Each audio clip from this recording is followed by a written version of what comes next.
I still remember the exact moment my world shattered. It wasn't when Laura first cheated. No, it was when I watched my 5-year-old daughter's eyes fill with tears as her mother forced her to practice lies about me. "Daddy scares me when he yells," Lily repeated mechanically, her small voice trembling. "Good, but remember to look down when you say it, like you're afraid," Laura coached, not noticing me standing in the doorway of our daughter's bedroom. "And if they ask you if Daddy ever hurt you, what do you say?" Lily's chin quivered. "I don't want to say that, Mommy." Laura's voice hardened. "Lily, we talked about this. Daddy doesn't love us anymore, and this is how we stay together, just you and me." "But Daddy does love—" The sharp sound of Laura's hand slamming against the bedside table made both Lily and me flinch. "Again, Lily. From the beginning." I backed away silently, my heart hammering in my chest. 4 years of marriage, countless sacrifices, and endless love, all meaningless to the woman coaching our daughter to destroy me. In that moment, I knew. This wasn't just betrayal. This was war. And Laura had no idea who she was up against. "My name is Ethan Mercer.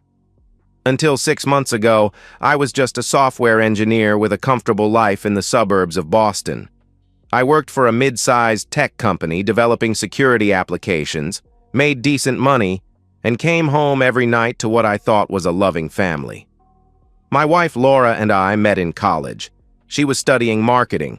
I was in computer science. We weren't college sweethearts exactly.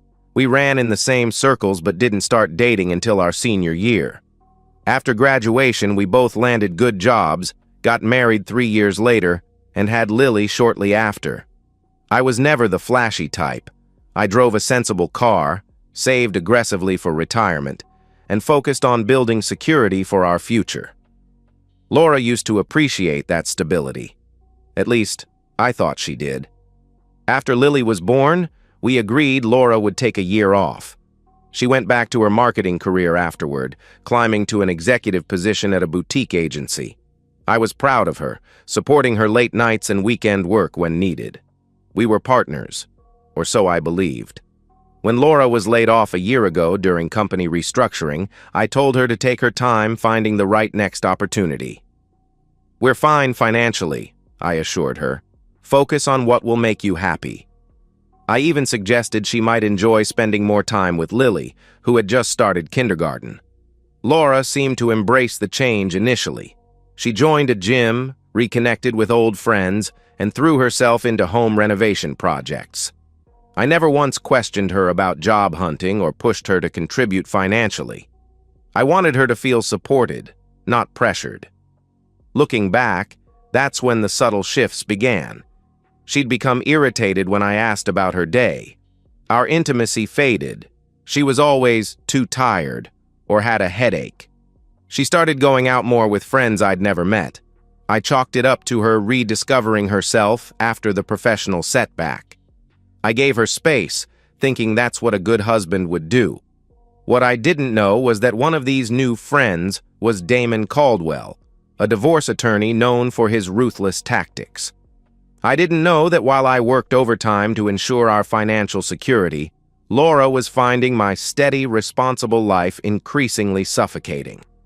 I didn't know that she looked at our mortgage-free home, my growing retirement accounts, and our daughter as assets to be divided rather than a life we'd built together. I didn't know that the woman I kissed goodbye each morning was meticulously constructing my downfall. The first red flag came from Harper, our occasional babysitter. A graduate student in child psychology, Harper had been watching Lily for almost 2 years whenever Laura and I had evening commitments. She was reliable, responsible, and Lily adored her. One evening after returning home, I was surprised to find Harper waiting for me alone. Laura had texted that she was running late from a networking event. "Mr. Mercer," Harper said hesitantly as I paid her, "I'm not sure how to say this, but I'm concerned about some things Lily has been saying." My stomach dropped. "What things?" Harper shifted uncomfortably. "She told me that her mom makes her practice saying scary things about you." When I asked what she meant, she said she has to remember her lines about how you throw things and yell at her. Harper's eyes met mine. I've been watching Lily for 2 years, Mr. Mercer. I've never seen you do anything remotely like that. I felt sick. Does Lily seem afraid of me? No, that's just it. She seemed confused and upset about having to say those things, not about you. Harper reached for her bag. I'm sorry, but I don't think I can continue working here. Something doesn't feel right and I don't want to be involved.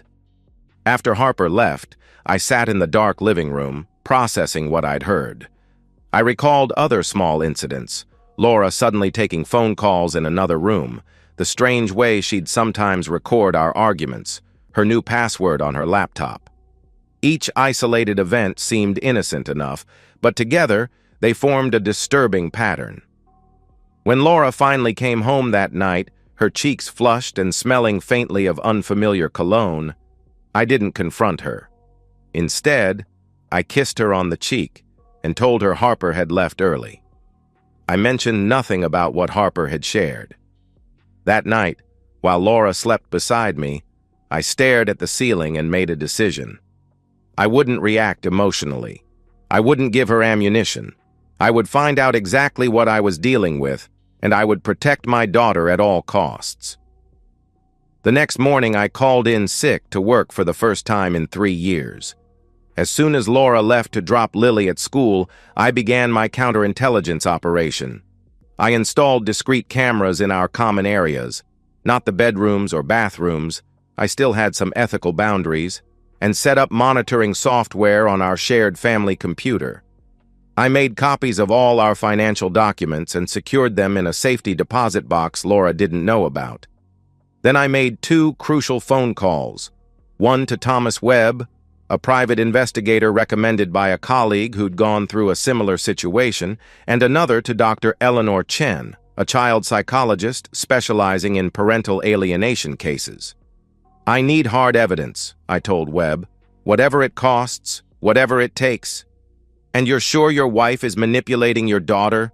Dr. Chen asked during our consultation. No, I answered honestly. I'm not sure of anything right now. That's why I need your professional assessment. If I'm wrong, I'll drop everything. But if I'm right, if Laura is coaching Lily to lie about me, I need to know how to protect my daughter. Over the next 2 months, I lived a double life.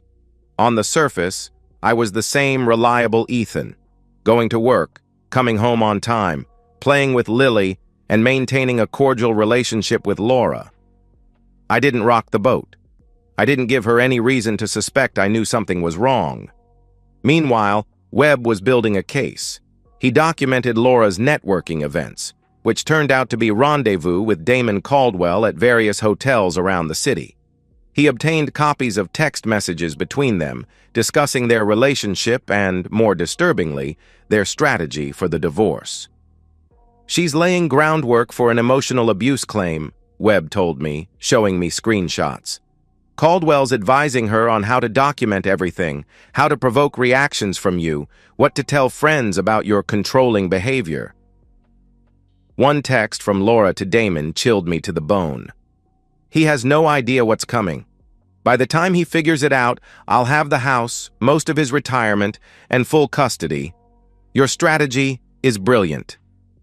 Dr. Chen, meanwhile, had been meeting with Lily under the guise of a school readiness evaluation that Laura readily agreed to.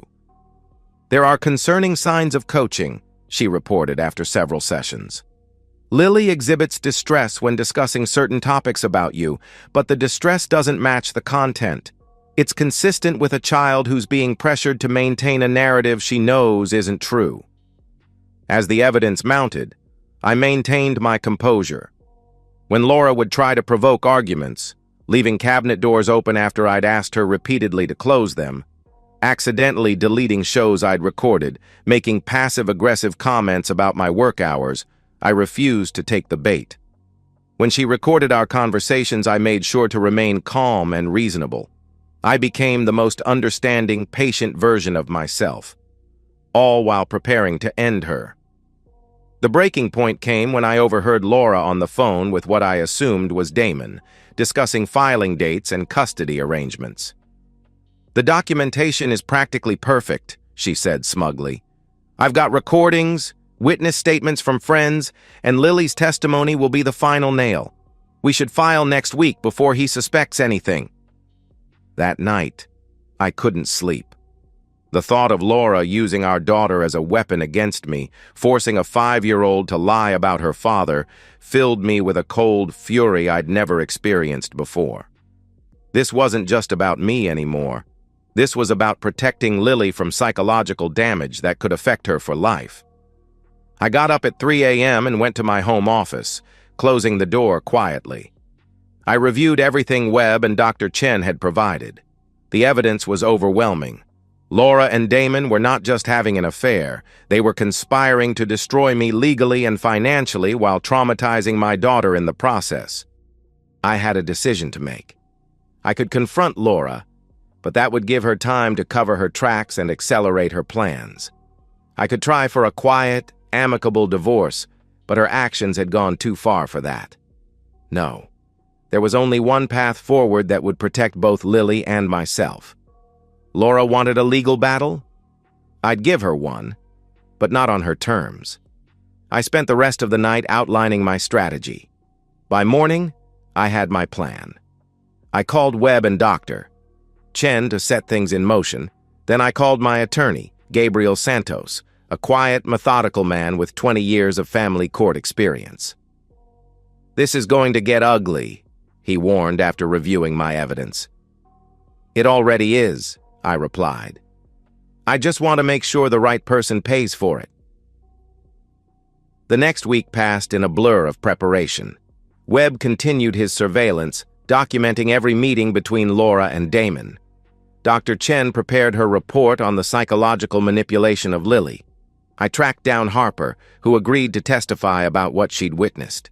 Gabriel filed for an emergency hearing based on parental alienation and psychological abuse of a minor. Most importantly, I made sure Laura had no idea what was coming. I maintained our routine, even agreeing when she suggested we try couples counseling. Another ploy to document my supposed instability, I later learned. I kissed her goodbye each morning and told her I loved her, knowing these would be the last normal days of her life.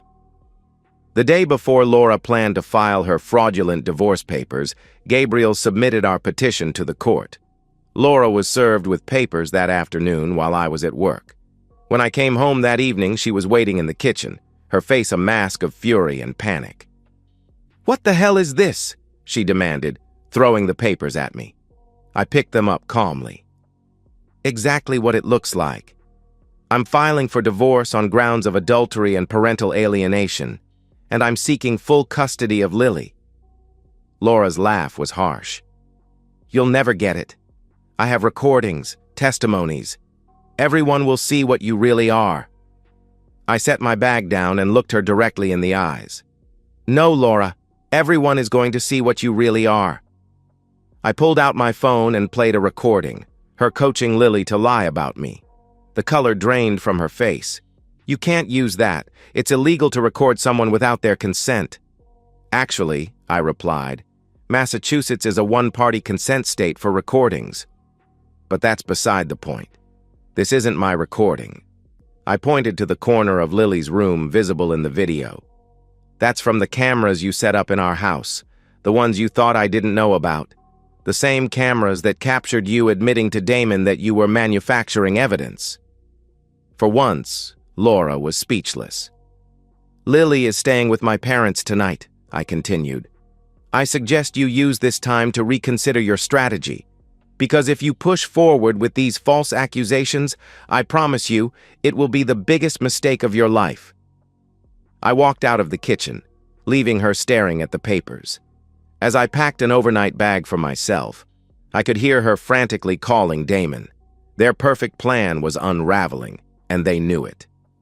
The mediation hearing was scheduled for the following week. I spent the intervening days with my parents and Lily, shielding her from the chaos as much as possible. Laura tried repeatedly to contact Lily, but after consulting with Dr. Chen, we limited their communications to supervised video calls. On the day of the hearing, I arrived early with Gabriel. We had prepared meticulously, organizing our evidence and witnesses in the most devastating sequence possible. Laura and Damon arrived together, a tactical error that wasn't lost on the judge, a stern woman in her 60s with a reputation for zero tolerance for parental alienation. Laura played her role perfectly at first, tearful, frightened, claiming she'd fled with Lily to my parents' house out of fear for their safety. Damon presented their fabricated evidence, edited recordings of arguments, testimonials from friends Laura had misled, and documentation of my controlling behavior. When they finished, Laura shot me a triumphant look across the courtroom. She thought she'd won. Then Gabriel began our presentation.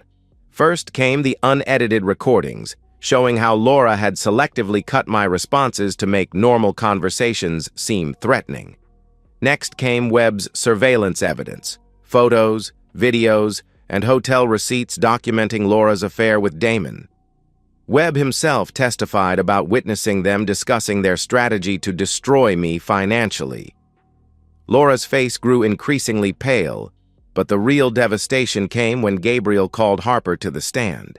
The young woman walked confidently to the front of the courtroom, her professional demeanor adding weight to her testimony. "Ms. James, can you describe what you witnessed while babysitting for the Mercer family?" Gabriel asked. Harper recounted in clinical detail how she'd observed Laura coaching Lily to lie about me. She described Lily's distress and confusion, and then she played the recordings she'd made during her final weeks in our home, recordings that captured Laura's cold manipulation of our daughter. "I began recording because I was concerned about potential child abuse," Harper explained.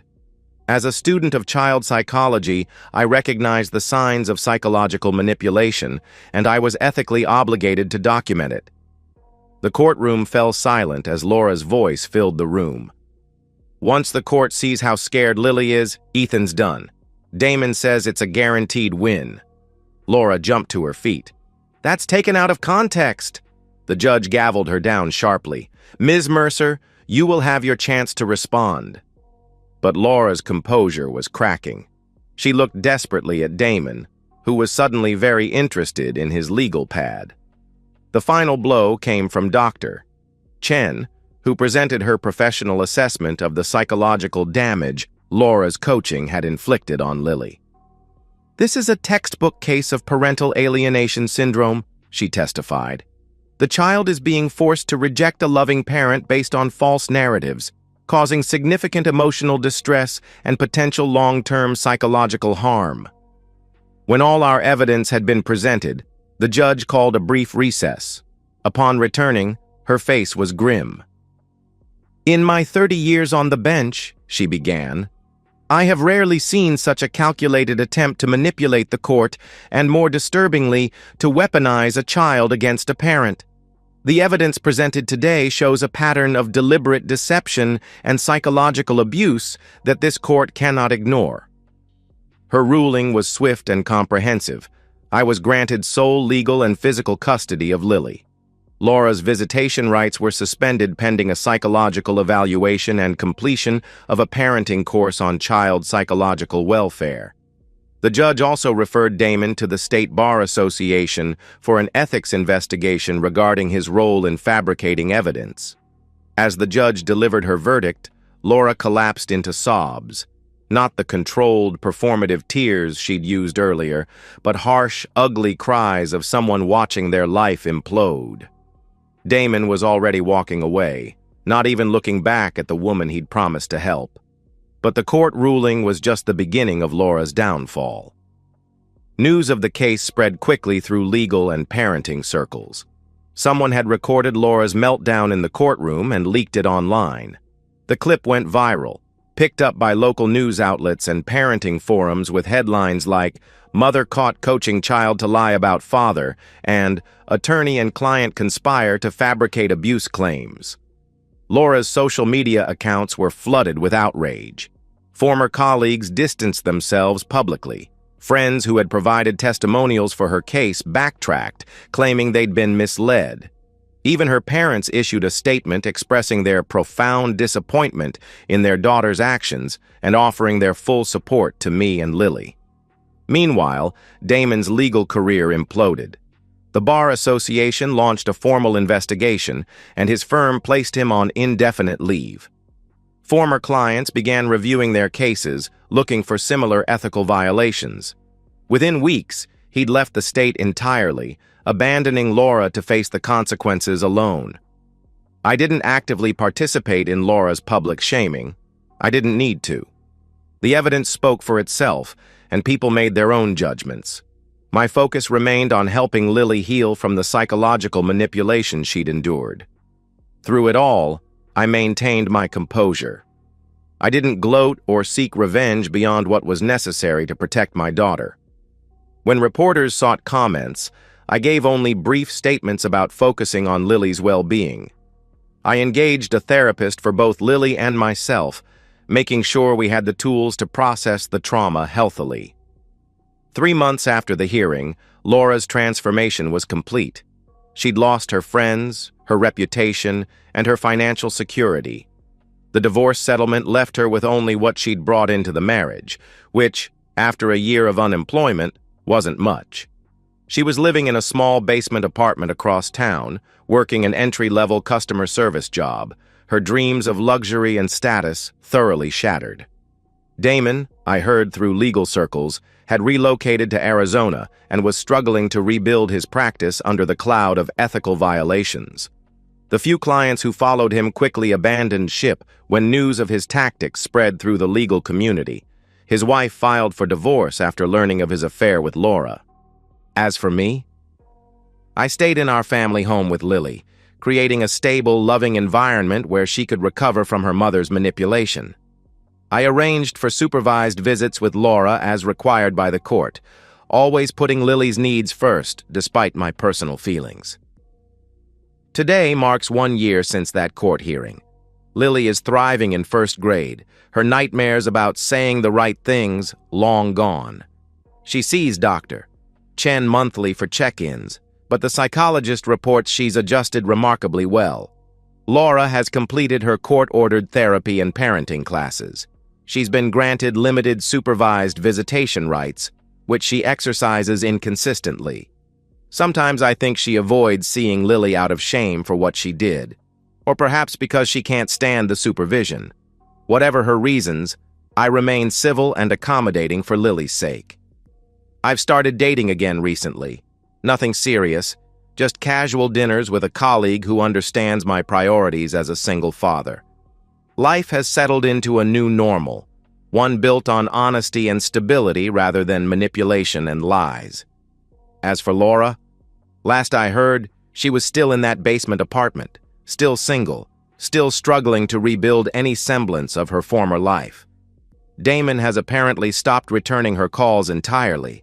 The draft custody affidavit they wrote together, the one outlining how they would take everything from me, sits in an evidence box at my attorney's office, a reminder of how thoroughly their plan backfired. Sometimes at night, when Lily is asleep and the house is quiet, I think about how differently things might have turned out if I'd reacted emotionally instead of strategically. If I'd confronted Laura at the first sign of betrayal, she might have accelerated her plans or covered her tracks more carefully.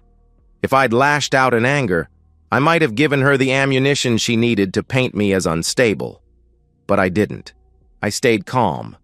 I gathered evidence. I built an irrefutable case. And when the moment came, I delivered justice in the most complete and devastating way possible, by simply exposing the truth. Laura tried to destroy me through deception, using our innocent daughter as a weapon. She failed not because I fought fire with fire, but because I refused to play her game at all. While she was busy constructing elaborate lies, I was documenting the simple truth. In the end, that was all I needed.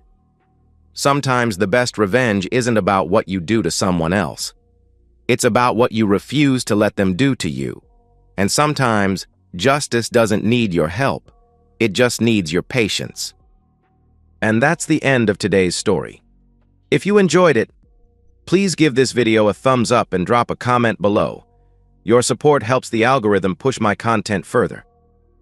If you're new to the channel, don't forget to hit that subscribe button. It really helps me keep creating more stories for you. Thanks for watching, and I'll see you in the next one.